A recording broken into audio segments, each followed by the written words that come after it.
ډیرو درنو لیدونکو سلامونه او نیکې هیلې مې ومنئ. هیله ده ټول به ښه وئ. دا اونۍ د ارواپوهنې په برخه کې غواړم چې په ډېر یوې مهمه مسلې باندې خبرې وکړم. هغه مهمه مسله دا ده چې د انسان په ژوند کې دا یو طبیعي حالت دی چې هم ښې خاطرې راځي او هم بدې خاطرې راځي. همه بدې خاطرې انسان کامتوم ځوروي، کامتوم نه بلکې ډېر یې ځوروي.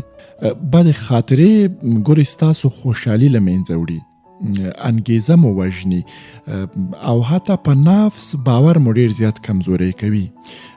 څومره چې تاسو په بدو خاطرو فکر کوئ هغومره مو په ذهن کې دغه بدې خاطرې پخیږي او ستاسو د ځورېدو لامله حتی کیږي، همیشه تاسو ځوروي. موږ نشو کولای هغه خاطرې چې مثلا منفي او بدې دي بالاخره له سره یې اصلاح کړو، ځکه یا به هغه وخت تیر وي یا به امکان بیخي نه وي چې موږ هغه کومه بده خاطره چې راغلې ده زموږ په ژوند کې او زموږ ذهن یې کاملا مغشوشه کړی دی یا یې تسلط ورباندې پیدا کړی دی زموږ په ذهن، هغه موږ اصلاح کړو هغه خاطره. خو کولی شو دغه بدې خاطرې موږ هېرې کړو، یعنی هیڅ داسې کار نشته چې امکان ونه لري. که چېرته دغه بدې خاطرې ستاسو ذهن تسخیر کړي یا بالاخره تسلط پرې پیدا کړي، طبعا تاسو به هر وخت خفه کوي، هر وخت به مو خواشینی کوي او هر وخت به ځان ملامت ګڼئ یا به دغه بدې خاطرې په مقابل کې وایي چې کاش دا کار نه وای شوی، کاش د دې پر ځای دا شوی وای. یعنی که تاسو هر څومره خوشحاله هم وئ، کله چې دغه بده خاطره در یاد شي ټول خوشحالي مو ورسره له منځه ځي. نن غواړو په همدې موضوع باندې خبرې وکړو چې څنګه کولی شو دغه بدې خاطرې بالاخره له ذهنه بیخي ډیلیټ کړو یا یې پاکې کړو، بالاخره هېرې یې کړو. نو په دې اساس ګوري ډیره اړینه ده چې تاسو بدې خاطرې هېرې کړئ او بالاخره له شره یې ځان خلاص کړئ. زه غواړم په دغه برخه کې تاسو ته ځینې علمي او ګټورې لارې چارې در په ګوته کړم چې که چېرته تاسو عملي کړئ مطمئنه اوسیږئ چې بدې خاطرې به مو کاملا له ذهنه ډیلیټ کیږي یا به تاسو بالکل د هېرېدو په برخه کې له تاسو سره مرسته کوي چې بالاخره بدې خاطرې هېرې کړئ. راځم دې ته چې کومې لارې چارې په دغه برخه کې ګټورې او علمي شته دي چې تاسو یې په عملي کولو سره دغه بدې خاطرې هېرې کړئ. تاسو کولی شئ چینل در سره سبسکرایب کړئ او زموږ د ویډیوګانو نه خوند واخلئ. راځم د بدې خاطرو د هېرولو لارو چارو ته. راځم لومړی لارې چارې ته. لومړی دا چې ګورئ ځینې خبرې چې وشي زړه تش شي، لکه مثلا چې تاسو لوښی ومینځئ کاملا هغه لوښی پاک شي. یعنی ځینې خبرې هم که تاسو وکئ مطمئنه اوسیږئ چې زړه به مو ډېر زیات تش شي. که بده خاطره تاسو بل چاته نشئ ویلی یا یې نشئ کولی، نو بیا په هغه صورت کې چې تاسو مثلا د خپله بده خاطره چاته نشئ ویلی یا نشئ کولی، نو کوشش په دې وکئ چې یو بېروحه جسم ته یې ووایاست. اوان مثلا تاسو کولی شئ چې روانو اوبو ته کښېنئ او خپله بده خاطره ورته بیان کړئ. په دغه برخه کې ګورئ هڅه وکړئ هغه خبره چې د ویلو نه ده هغه هم وکړئ تر څو مو دغه زړه کاملا سپک شي، ځکه دغه بده خاطره چې چاته ونه ویل شي او یا له خولې راونه وځي هغه نور هم زموږ په ذهن باندې تسلط پیدا کوي. خو که چاته نه شي ویلی کېنه اوبو ته کېنه ویوایه یا یوې تیږې ته کېنه تیږې ته خپله بده خاطره ووایه یا هم داسې ځای ته لاړ شه چې څوک نه وي غرونو ته یې ووایه، ولاړ اوبو ته یې ووایه که نه. ځکه څومره چې د نه ویلو لار تاسو غوره کوئ هغومره بده خاطرو ته د دوامدار ژوند تاسو زمینه سازي کوئ. یعنی څومره چې تاسو بده خاطره په ذهن کې ساتئ او نه وایاست یا له خولې نه راوباسئ دا هومره ستاسو په ذهن باندې تسلط پیدا کوي. نو بیا کوشش په دې وکړئ که مثلا بېروحه جسم ته هم نه وایاست یا اوبو ته هم نه وایاست، نو بیا هغه کسانو ته تاسو خپل زړه تش کړئ چې تاسې پرې کاملا باور لرئ او راز مو دغه کس ساتلی شي یا هغه کس چې تاسو غواړئ ورته زړه تش کړئ، ځکه هغوی به تاسو ته یو څه نه څه ډاډ درکړي په دغه برخه کې یا به یو ښه نیکه مشوره درکړي، خو په دې شرط چې هغه کس مثبتګرا وي. یعنی د راز ویلو هغه ټول معیارونه په دغه کس کې شتون ولري، ځکه تاسو به پوهیږئ چې راز باید چاته وویل شي. هغه کس ته باید ونه ویل شي چې منفیګرا وي، نور هم ستاسو ذهن مغشوش کړي. هغه کس ته باید وویل شي چې ستاسو راز کاملا ساتلی شي. نو که داسې کس ته تاسو راز ووایاست، له دې کړنې سره به مو تاسو مطمئنه اوسئ غم او پریشاني ډېره زیاته کمه شي. دویم مورد دا چې ګورئ هره وړه او غټه پیښه دا تاوان لري چې موږ ته سبق راکړي، معلومات راکړي او ګټه راته وکړي. یعنی هره بده پیښه چې رامنځته کېږي موږ ته یو درس دی، یو سبق دی، ګټه راته کوي. که د بدې خاطرې په هغه اړخ چې تاسو زده کړه ترې کړې ده، یعنی تاسو ته سبق درکړی دی او په ژوند کې درته د یوې ثابتې تجربې په توګه معلومه شوې، په دغه اړخ باندې د بدې خاطرې تاسو فکر وکړئ چې دغه بدې خاطرې خو ما دومره لوی سبق راکړو، یا مثلا دومره لویه تجربه ما ترې واخیسته. نو په دغه اړخ چې تاسو فکر وکئ، له دې سره ستاسو ذهني حالت ورو ورو ګورئ آرامه کیږي. یعنی خپل ځان ته تاسو خپله تسلا ورکوئ، ذهن مو کاملا آرامه کیږي او په بد خاطرې باندې ذهن مو مسلط کیږي. برعکس دا نه چې خدای مکه بد خاطره ستاسو په ذهن باندې مسلط شي.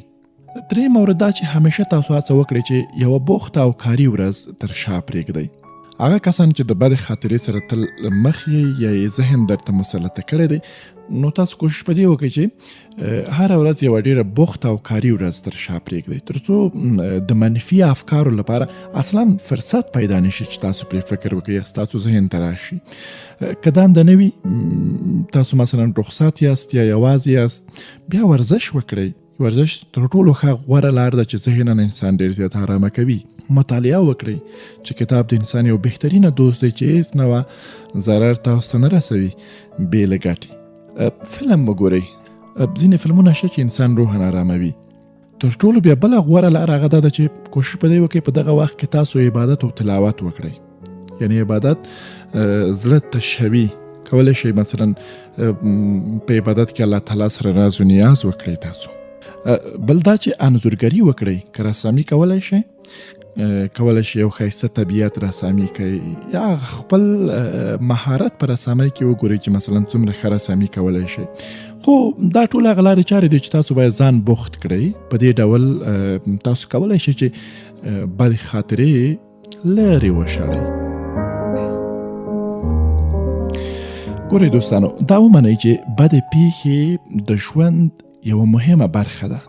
بدې پیښې او خاطرې موږ لا پیاوړی کوي، ګورئ قوي کوي مو، او موږ سره دا مرسته هم کوي چې د خوشحالۍ ارزښت بالاخره موږ وپېژنو. که موږ مثلا روژه نیسو، یو حکمت دا دی چې موږ د ماړه نس په ارزښت باندې پوه کوي.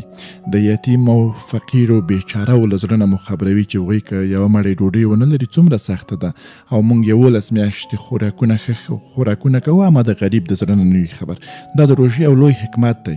بدې خاطرې هم همداسې دي. که چېرته بدې خاطرې نه وای، نو موږ به د خوښۍ په ارزښت کله پوهېدی، موږ به د خندا په ارزښت کله پوهېدی. نو دا د ژوند یوه برخه ده بدې خاطرې. نو د دې ترڅنګ ګورئ دغه خپلو تېروتنو ته دغه بدې خاطرې موږ متوجه کوي. ګورئ که لسګونه بد احساسات په فکر کې ځای کړو، د خوشحالۍ له شته فرصتونو هم موږ هغه وخت کې خوند نشو اخیستلی. هر څومره چې موږ په ذهن کې بدې خاطرې ځای کړو یا لاره ورکړو، نو موږ په همغه اندازه د خوشحالۍ نه ګټه نشو اخیستلی، بالاخره ځان خوشحاله نشو ساتلی. هیله ده چې دا دریم مورد هم تاسو عملي کړئ. راځم څلورم مورد هغه دا چې هغه ځایونه او خلک چې په لیدو یې بدې خاطرې در یادېږي. یو کس دی مثلا تاسو سره یو بد برخورد کړی دی، کله چې تاسو هغه وینئ هغه بده خاطرې تاسو ته در یادېږي، اصلا ورسره مه وینئ. یو ځای دی، یو محیط دی، هلته تاسو سره یو بده پیښه شوې ده، هیڅ هغه محیط ته مه ورځئ. د دې لپاره که تاسو هلته ورشئ، هغه بده خاطره لا ستاسو په ذهن باندې تمرکز یې ډېرېږي، فعالیت یې ستاسو په ذهن کې ډېرېږي، او بالاخره تاسو همیشه هغه ځای چې تاسو ګورئ، هغه کس چې تاسو ګورئ خفه کوي مو. نو کوشش وکړئ له داسې کس او ځای نه تاسو ډډه وکړئ چې تاسو ته بده خاطره در یادېږي په لیدلو سره یې. دغسې ځایونو ته چې مثلا تاسو کله ورځئ یا یې وینئ، هماغه پخوانۍ زړې او بدې خاطرې مو بیا په ذهن کې ګورئ ګرځي را ګرځي او تاسو ډېر زیات پریشانه کوي. له دغسې ځایونو خلکو کوشش په دې وکړئ چې همیشه ډېر زیات لرې اوسېږئ. پنځم مورد هغه دا چې د دې لپاره چې ذهن مو تاسو بوخت وساتئ او دې ته یې پرېږدئ چې په بدو خاطرو مشغول شي نو خاطرې جوړې کړي. خاطرې څنګه جوړېږي؟ مثلا هغه ملګری چې ښه احساس درکوي په چکر ورسره لاړ شي، یا مثلا د بریا جشن جوړ کړئ، یا د دې ترڅنګ د ملګرو په خوښیو کې برخه واخلئ، او په دې ډول مثلا خوږې او تلپاتې خاطرې بالاخره د خپل ذهن په آرشیف کې تاسو ثبت کوئ. که تاسو د یو ښه ملګري سره په چکر ځئ، که تاسو مثلا د یو چا د بریا جشن لمانځئ یا د یو چا کلیزه لمانځئ، دغسې موارد کولی شي ستاسو په ذهن کې ښې خاطرې رامنځته کړي او بالاخره بدې خاطرې له منځه یوسي. شپږم مورد هغه دا چې کله مو چې بدې خاطرې ذهن ته راځي نو حساسیت مه ورسره تاسو ښایاست. څومره چې مثلا تاسو د بدې خاطرو سره حساسیت وښیئ یا ځان پریشانه کړئ یا ځان خفه کړئ، همومره ستاسو په ذهن باندې تسلط یې ډېرېږي.